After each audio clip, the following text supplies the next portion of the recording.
नमस्कार दोस्तों, स्वागत है आपका हमारे YouTube channel UPSC IAS exam में। मैं आपका दोस्त करदम रावल आपके लिए लेके आया हूँ 6 जून 2018 बुधवार के डेली करंट अफेयर्स जो आईएएस, एसएससी और आईबीपीएस के एग्जाम्स के लिए हेल्पफुल है। तो ये जो करंट अफेयर है बनाते हैं हम आईएएस के एस्पिरेंट्स को ध्यान में रखते हुए, जो एसएससी और आईबीपीएस के लिए ऑटोमेटिकली हेल्पफुल हो जाते हैं। तो हमारा वीडियो कोर्स लॉन्च हो चुका है। सारी जानकारी आपको upsciexams.com पे हमारी वेबसाइट पे मिलेगी।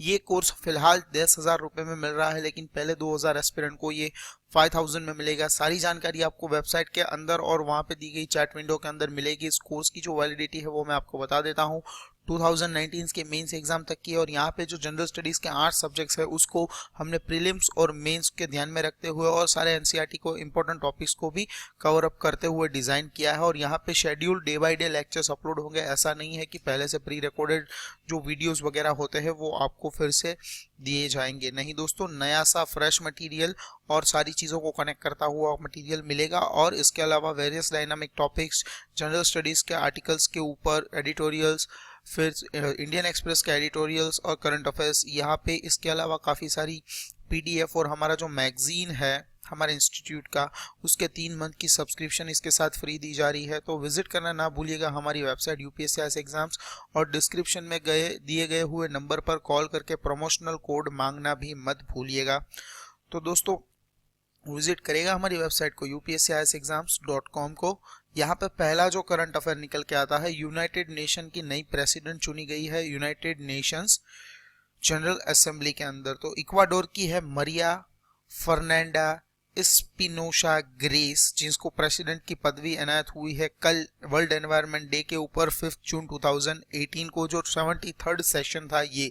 तो यहाँ पे कुछ डिटेल्स इस करंट अफेयर्स के साथ मैं आपके लिए शेयर करना चाहता हूँ। पहले तो यहाँ पे जो पहली जो वुमेन लीडर बनी थी वो थी इंडिया की विजया लक्ष्मी पंडित, जो 1953 में बनी थी। इसके अलावा लिब्रिया की एंजी एलिजाबेथ ब्रॉक्स बनी थी 1969 में। और हसीना हया रशीद अल खलीफा जो बहरीन की थी 2006 के अंदर बनी थी। तो यहाँ पे जो प्रेसिडेंसी होती है वो रोटेशन बेसिस के अंदर होती है यूनाइटेड नेशंस असेंबली की। तो यहाँ पे हर अलग अलग कंट्री का और हर अलग अलग पार्ट ऑफ द वर्ल्ड का टर्न आता है। तो इस टाइम जो टर्न था वो लैटिन अमेरिका और कैरेबियन ब्लॉक का टर्न था। तो यहाँ पे अभी इक्वाडोर जो लैटिन अमेरिकन कंट्री है वहां उनका तीर लग गया है। और यहाँ पे किस तरह से होता है, जो एक ही नाम को यहाँ पे ट्रेडिशनल चला आ रहा है यूनाइटेड नेशंस जनरल असेंबली में, कि एक ही नाम को यूनाइटेड नेशंस जो है रीजनल ग्रुप से नॉमिनेट करती है और फिर उनको इलेक्ट करती है और रबर स्टैंप लगाती है असेंबली के अंदर। तो इस तरह से यहाँ पे चलता है। यहाँ पे 139 यूनाइटेड नेशंस के अंदर 139 मेंबर्स है, जो याद रखने वाली बात है। और यहाँ पे मल्टीलेटरल डिस्कशंस होते हैं, full spectrum of international issue covered by the UN charter.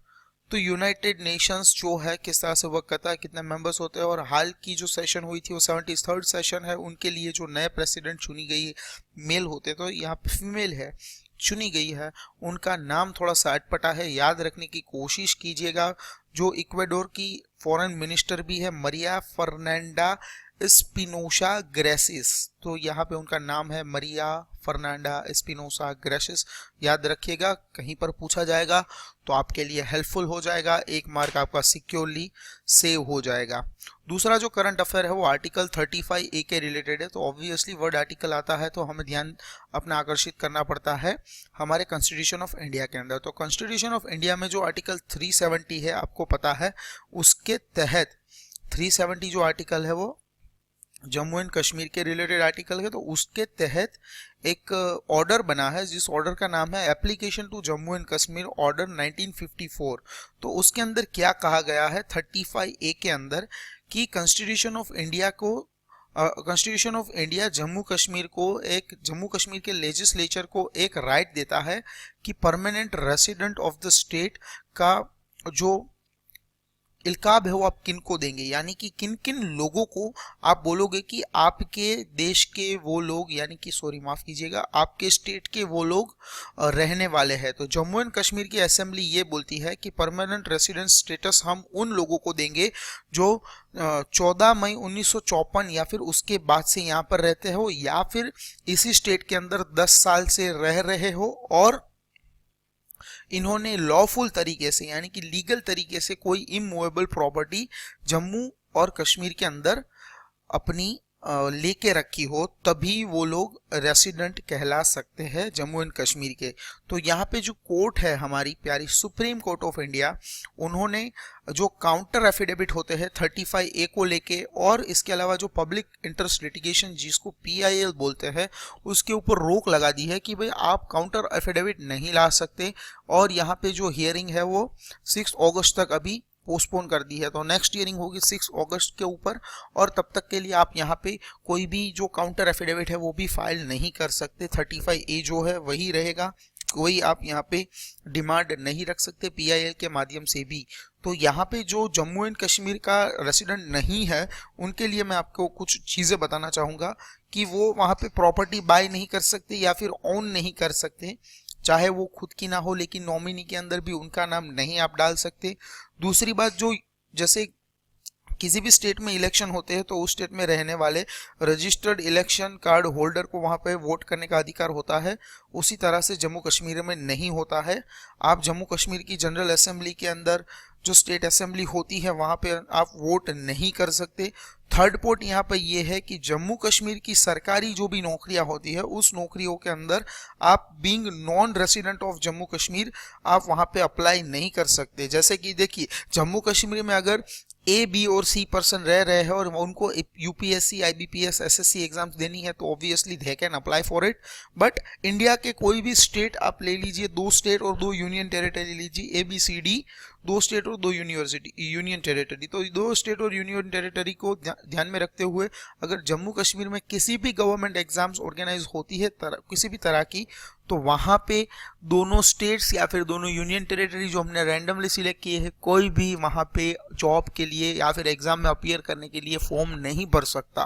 तो यहाँ पे जो आर्टिकल 370 है वो कई जगहों पे, अलग अलग जगहों पे हमको परेशान करता रहता है। तो यहाँ पे 35A के लिए काउंटर एफिडेविट रोक दिया है। हमने यहाँ पे 3-4 चीज़ें डिस्कस की, रेसिडेंशियल स्टेटस किस तरह से डिसाइड होता है, इसके अलावा जो ऑर्डर है Jammu and Kashmir order, application of Jammu and Kashmir order 1954 article 370 को कनेक्ट करते हुए, ऑर्डर को ध्यान में रखते हुए 35A को ऐड किया गया है। इसके अलावा इसके ऊपर अगर आप स्पेशल वीडियो बनवाना चाहते हैं तो आप नीचे कमेंट में कहिए कि आर्टिकल 370 या 355A के ऊपर एक स्पेशल वीडियो लेके आए, तो हम आपके लिए 3 दिन के अंदर जरूर से वीडियो लेके आएंगे। इसके अलावा जो थर्ड करंट अफेयर बनता है वो है IBSA समिट। तो यहाँ पे IBSA का नाम आपको बता दूं, इंडिया, ब्राजील और साउथ अफ्रीका, ये तीनों साउथ साउथ कोऑपरेशन एक यूनिट बना के चलते हैं। तो प्रिटोरिया जो साउथ अफ्रीका के अंदर है उसके अंदर 2018 की मिनिस्टरियल मीटिंग हुई है यहाँ पे।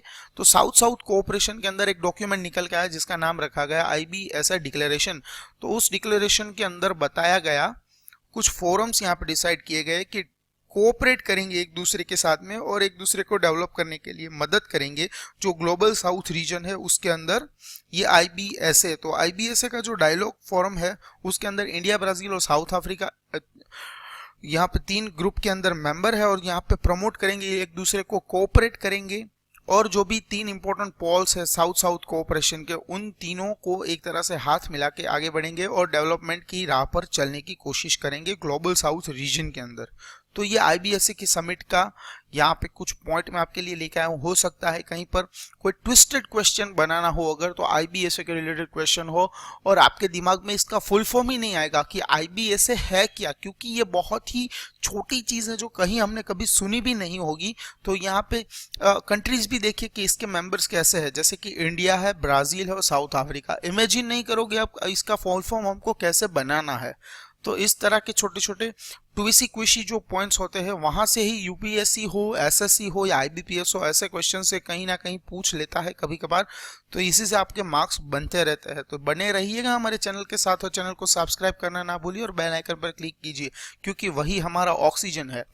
इसके अलावा मिथेनॉल इकोनॉमी के ऊपर आज पॉइंट बन के आया है। नीति आयोग ने कहा है कि हम रोड मैप तैयार कर रहे हैं ताकि एक फुल फ्लेज इंप्लीमेंटेशन हो सके मिथेनॉल का हमारे देश के अंदर, जो एज अ क्रूड ऑयल और जो फोसाइल फ्यूल हम यूज करते हैं उसको एकदम से किस तरह से रिप्लेस कर दे। तो इंडिया आज डिपेंडेंट है क्रूड ऑयल के इंपोर्ट्स के ऊपर, और दूसरा हम डिपेंडेंट है मिथेनॉल के ऊपर। इवन मिथेनॉल जो है वो भी हम इंपोर्ट ही करते हैं सऊदी अरेबिया और ईरान से। करंटली तो हमारी ये कंडीशन है, जो हम कंज्यूम करते हैं वो हमारे लिए हम नहीं बना सकते इतनी अमाउंट में, लेकिन आज हम इंपोर्ट करते हैं, लेकिन ये क्रूड ऑयल से सस्ता है।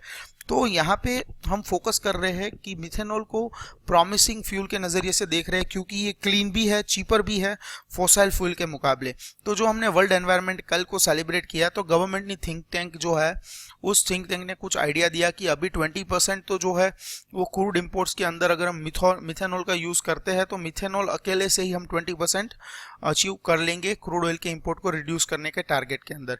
लेकिन अगर फुल फ्लेज के अंदर हम मिथेनॉल का यूज़ करना शुरू कर देंगे, तो पॉल्यूशन के अंदर जो कटौती देखने को मिलेगी उसी 20% के साथ, तो वो 40% पॉल्यूशन कंट्री के अंदर से कम होगा। और जो मिथेनॉल इकोनॉमी यहाँ पे बात हो रही है, तो ये फ्यूचर इकोनॉमी होगी, और मिथेनॉल और डाईमिथाइल ईथर जो है ये तो एकदम से रिप्लेस कर देगा सारे फॉसिल फ्यूल्स को, क्योंकि यहाँ पे energy storage, ground transportation fuel का और रॉ मटेरियल जो होगा सिंथेटिक हाइड्रोकार्बन्स, ये सारी प्रोडक्ट्स इसके साथ लगेगी। लेकिन जो क्रूड की रिक्वायरमेंट है वो एकदम से खत्म हो जाएगी।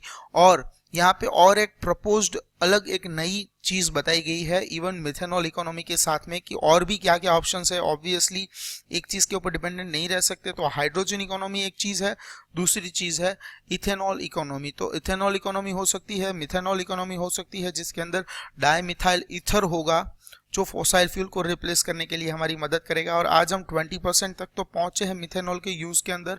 अगर उससे 40% यहाँ पे एनवायरनमेंट में पॉल्यूशन कम हो रहा है, तो समझिए कि कितना एनवायरनमेंट क्लीन हो सकता है अगर हम completely hydro economy, ethanol economy और मिथेनॉल इकोनॉमी के ऊपर आ जाएंगे। तो हमारा जो एनवायरनमेंट है वो बहुत ज़्यादा प्रोटेक्टिव तरीके से सेफगार्ड कंडीशन में रहेगा। तो आज के इस वीडियो के अंदर दोस्तों इतना ही। इस वीडियो को हो सके उतना लाइक कीजिएगा, चैनल को सब्सक्राइब करें और बेल आइकन पर क्लिक करें, और अपने नियर एंड डियर वंस को इस वीडियो को शेयर करें और उनको बोलिए कि हमारे चैनल को सब्सक्राइब करें और बेल आइकन पर क्लिक करें, ताकि आने वाले वीडियोस की जो डिटेल्स होंगी वो उनको तुरंत प्राप्त हो जाएगी मेल के द्वारा, और इवन पॉपअप भी जनरेट होगा उनके मोबाइल के अंदर नोटिफिकेशन के द्वारा। तो इस तरह की डिटेल्स आपको मिलती रहेगी। इवन करंट अफेयर्स के साथ बने रहिएगा, क्योंकि एडिटोरियल्स भी आपके लिए हम रोज लेके आते हैं, दिन में 2 बार, द हिंदू एडिटोरियल्स और द इंडियन एक्सप्रेस एडिटोरियल्स। तो प्लीज़ चैनल को सब्सक्राइब कीजिएगा। थैंक यू दोस्तों, जय हिंद, वंदे मातरम, भारत माता की जय।